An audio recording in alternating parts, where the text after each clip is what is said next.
once warned you of this. Did you have any striking takeaways from episode?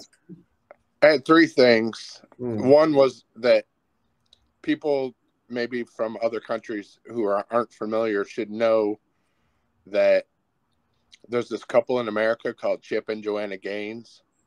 Now, let me just tell you, so I'm from another country. I have a vague description in my head. I have never seen one of those shows. Are they in fact doing home renovation type shows? Exactly.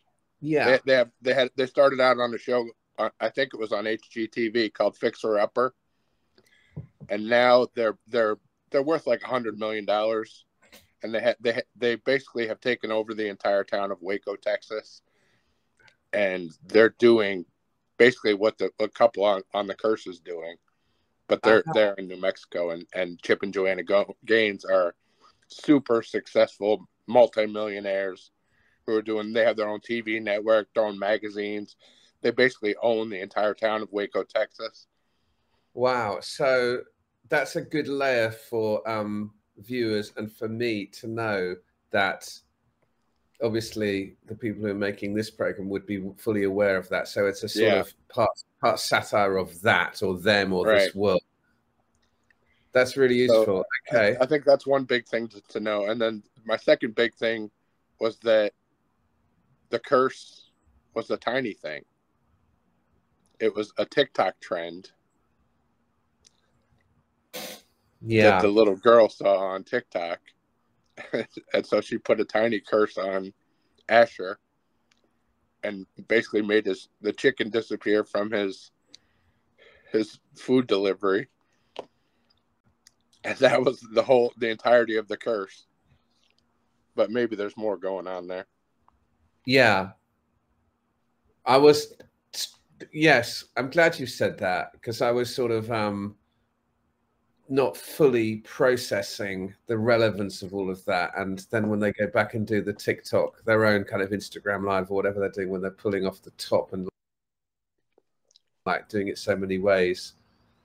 Yeah, that's very interesting. And that you mentioned that was my third takeaway from the show, was that when they weren't trying and they were literally for the first time trying to take her sweater off, and it became such an ordeal. They were funny and amiable, but when they decided they wanted to film it and they try, that's when they start being terrible people.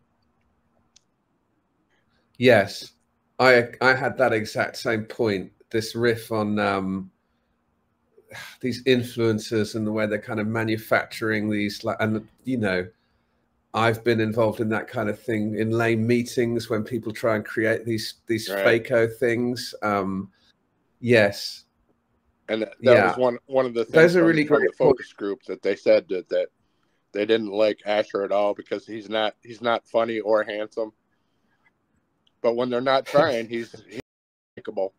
But when they start, you can really see what people in the focus group are talking about, that neither one of them is very likable or funny. He's this, like, I have these conflicting opinions about him, because yes, maybe it's because of the Nathan Fielder thing, right? Sorry, James in chat, spoiler alert, but we are specifically talking about episode 3 of The Curse. To watch episode 4 before next week. So yeah. Yes, the likability of him is there, but God, he's an annoying. Oh, he's not evil, but he's just like when he was there in the opening scene, like the way he counts the money so specifically, and like in that other episode when he was like so paranoid about that guy at the ATM stealing his number. He's just like, he's obsessed by money. He's kind of paranoid that everyone else has got some agenda or some strategy out to get him. Yeah. So I had a couple of things which like related to the show. Maybe I'll kind of say you've covered a couple of mine, which is great. But we talked about that. I was thinking about their show, which I think we decided is called Flipanthropy. And I wrote into ChatGPT. I asked ChatGPT to come up with ideas for. I said, what did I say? Hang on, let me find it. Here it is. I said ideas for crazy reality shows that push the boundaries of the genre. Now, it didn't come up with any crazy ideas as such, but I thought it was pretty funny. It came out with 10 ideas. I'm not going to go through all of them, but idea 1, time travel town. Contestants live in a meticulously recreated village from a different historical era each week with no modern conveniences. Each episode, they must complete tasks and challenges relevant to that period's lifestyle, judged by historians. The twist is that they must maintain historical accuracy in their actions, dress, and speech. If that hasn't been done, that should be done. That's been done, but it doesn't change every week. They've done ones where they have to live like it's in the 1880s or something. Yeah. But adding that kind of like spike of the judges and being judged, I thought was kind of fun. What else have we got here? I mean, here's one that should be done. It's not that reinventing any wheels. Mystery Mansion. Participants live in a large old mansion filled with puzzles, secret passages, and riddles. That kind of thing could be fun. People like those escape rooms and people like riddles. Survivor Underwater Colony. I haven't seen that. Contestants live in an underwater habitat. That seemed quite interesting. And then, there was another one I quite liked. This one I quite liked. Gastronomy Globetrotter. Chefs are blindfolded and dropped into an unknown country where they must create a culinary masterpiece using only local ingredients. They must navigate the local culture, language barriers, and unique food practices to impress judges. That could be on the Food Network. Yeah, there's a show similar to that with I can't remember her name, but she's the chef that's taken over for Padma on Top Chef. Yeah. She's an Asian woman. I can't remember her name, but she has a show where they just drop her somewhere, and then she has to take local ingredients and maybe find the fanciest restaurant in the local area and ask if she can cook there with the chef. Right. James is suggesting in chat MILF Manor. I'd watch that. Yeah, that's already a show. I think there is something like that. I thought of a show on my own, which has nothing to do with ChatGPT. It's an apprentice-style show in which they have to do business-type tasks. And I'm going to use a slightly bad swear word, but that's okay. It's not a terrible word. It's called Awkward Bastards, right? And so imagine we're on a team. You and I are on a team, and we have to do, let's say we have to run a coffee shop, right? But all of our customers are awkward bastards. You know how you get like really awkward customers, like who are like complaining or like putting things in your way, putting obstacles in your way. It could be any sort of job you have to do. You have to do a lawn mowing business, but the customer's really fussy. I think that could be a funny show, Awkward Bastards, like real testing your patience. I haven't seen that show. Maybe we should look at that one. So there you go. That's what ChatGPT said. Do you use ChatGPT for like things like that, or in your day by day, or for your podcast kind of idea generation? A little bit. I'm kind of against ChatGPT and AI in general because I'm a graphic artist, and I feel like artificial intelligence is taking a lot of jobs away from people in my industry. Yes and so no. I'm kind of anti, but it is kind of fun to see what it can do. I think that's an interesting conversation that we could have maybe in a separate, maybe we should just launch an AI chat show or a separate chat show. That's interesting. Actually, that is not a bad idea. I know Zach wants to do more chat shows. We could have a chat show where it's like you, me, and a chat bot and just see how that works. There's a podcast called Dudesy. Have you heard of that? No. The podcast is run by an AI. And it stars one of the people that starred on Mad TV. His name's Will Sasso. Huh. And the AI basically tells them what they have to do and makes the ads that they have to read, and everything is controlled by the AI. Yeah. Give it a view if you have a chance, or a listen. Dude, how do you spell that? Dudesy? Yeah, Dudesy, I believe. I don't think that there's only going to be one podcast or one type of show with AI using it. I mean, that's good. Maybe... The main host of my podcast is trying to incorporate a little AI video every week, but I don't know. He's not here, so I can say they haven't been funny at all. No, you've got to use it properly. It's got to be, like my little use there. At least it created a couple of ideas for us. Now, talking about Mad TV, right? That's not a show that really was a kind of cultural phenomenon over here. So I have heard of it, but I'm not really familiar with it. It was a competitor to Saturday Night Live by the Fox network. Really? It ran for several years. Now, and a lot of big stars came out of it. Speaking of a lot of big stars coming out of Mad TV, do you know a guy whose surname, I can't remember his first name, is by the name of Barinholtz?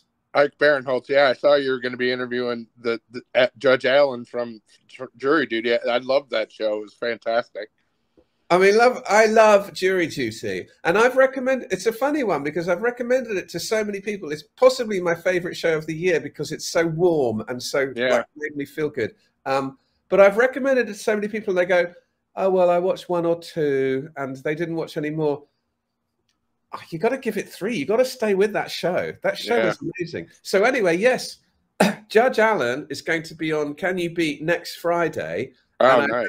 I had a pre-chat with him this week. He is a great guy. He is just like Mr. Upbeat, Mr. Positive, and he's going to be on on the Can You Beat show next Friday. So that's quite a cool thing. Next thing, and I'm just conscious of my time. I got about 5 more minutes because I've got a dental appointment I have to drive to. We should start a petition or some sort of campaign to see if Benny Safdie will come and talk to us, because it seems to me he's got a Twitter account and he's done the odd tweet about the curse. And I atted him when I atted you yesterday when we put out the little tweet about this show. I might do a funny thing, like in England, you can maybe you can do this in America. You can create a petition for an act of parliament. Anybody can do that. It's a free online thing. Right. And it's normally about, substantial societal issues, but you could have an act of parliament to bring this guy on the show. He might find that funny, something that might appeal to him. If we could get into his zeitgeist, he might find, I mean, as we said, there's no one else talking about the curse live from what we know.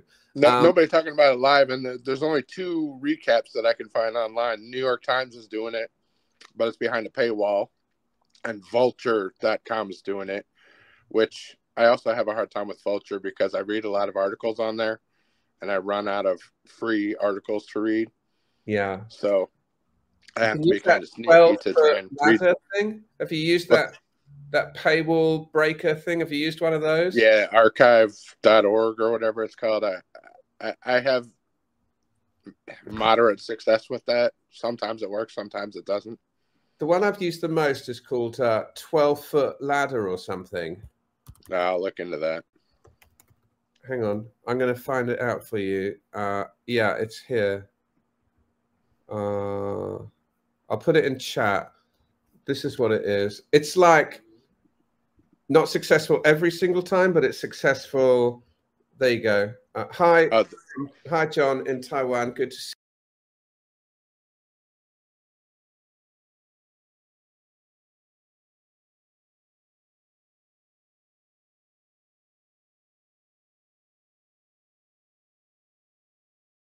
you. Yeah. Again, just so awkward. I think every phone's probably like that, where, and then when the network sends you the focus group stuff, they've taken out all the positive stuff, so that they can try and get the best deal if they do end up making your show.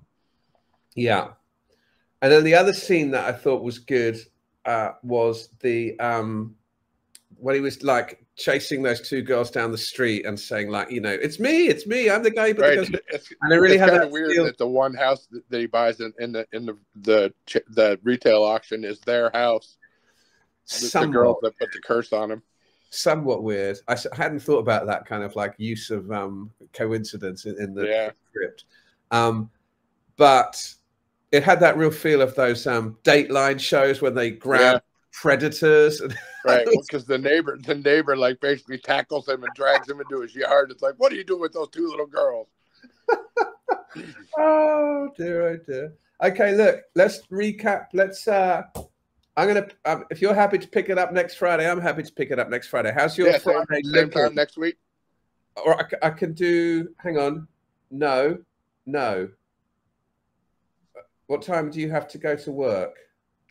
I have to be at work at 7:30, so I can go anywhere until 7:15-ish or so.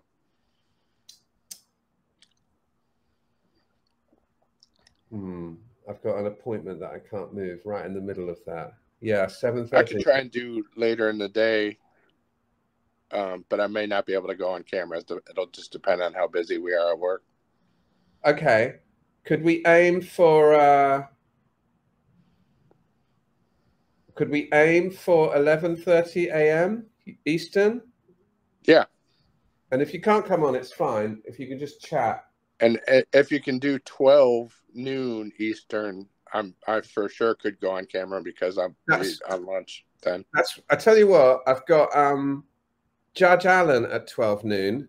Oh, okay. Can you beat? But I could go straight after Judge Allen when that finishes at like 12:30. Yeah. All right. 11:30 or 12:30, whatever works best for you. Well, 11:30 would work better for me. If 11:30 Eastern, that would work better for me. I could maybe take an early lunch and go at 11:30. All right, I'll put that in the schedule. So that'll be 4:30 my time, and that way we can go until 5 o'clock. I wanted to just quickly round up by asking you if anything else has popped into your orbit this week and that you've watched or consumed. The new show on Max called Bookie, starring Sebastian Maniscalco. He plays a bookie in the time right before online sports betting became legal. Oh, this sounds like something I'd really like. It's very good. It's by Chuck Lorre, who did 2.5 Men. That sounds like a weird thing for him to do. Is it a comedy? Yeah, it is a comedy. Charlie Sheen is in the first episode and Ray Romano. Okay. So is it more of a sitcom than a kind of dramatic thing? It's a dark comedy, I'd say. Okay.